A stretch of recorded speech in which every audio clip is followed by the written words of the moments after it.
There's been lots spoken about the cut to funding, and some views on this channel, on this very show this evening, are that perhaps this is the moment where we look back at that dependency on foreign aid. Do you believe that this is the moment that South Africa should look at itself and say, perhaps this is the time to stand on our own 2 feet? Well, you know, I've been holding this view from day one.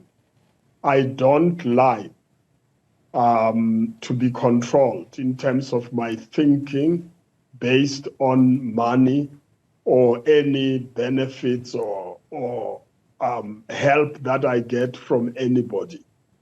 Every country has got the right, sovereign right, to make decisions about what is best for them. I mean, after this order and talking about Afrikaners who are victimized here, I mean, it's taking us backwards before 1994. We have been working for social cohesion, live together, not think about I'm white or black, I am African and Afrikaner or English or whatever.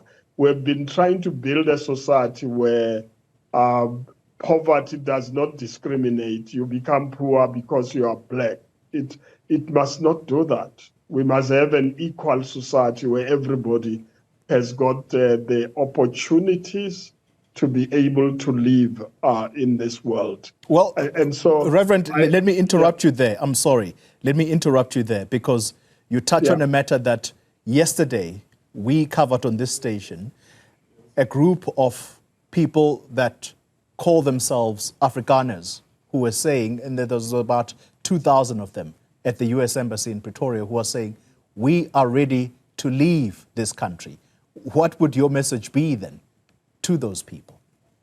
Well, my message to them is that you can't reverse the clock. You can't take us to the period when the majority of the people in this country had no rights, where their land was taken without compensation. My message to them is that Frank Chikane, as I speak now, we were removed, the Chikanes, twice during my lifetime. Once in 1953, and then in 1962. And my father abandoned the house in Bushbuck Ridge and came to Soweto, stayed permanently in Soweto, and never went back again to try to have a home because they removed us without compensation twice in my life.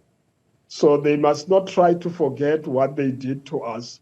And when you try to fix it, they say, no, you must keep the old order. No, we must fix it. We're not against Afrikaners. We're not against anybody. In fact, some of us paid a price for believing in non-racialism. We want people of South Africa to be equal.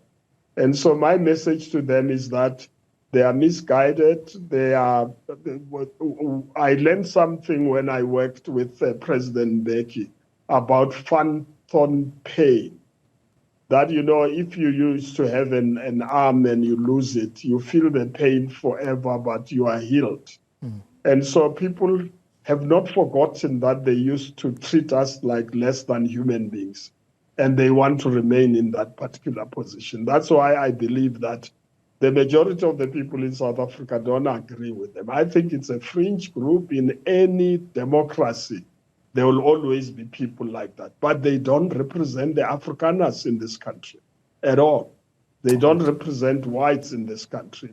They don't represent the country at all. But if the United States chooses to relate with those types of people, it means their link and connection is a racist perspective. And that can't be allowed. I mean, the world, of course, can agree. Reverend Frank Chikane, thank you very much for your time and your views. The ANC veteran talking to us, though, in this instance, in his capacity as chairperson of the steering committee for the Global Anti-Apartheid Conference against Israel's settler, colonial and apartheid.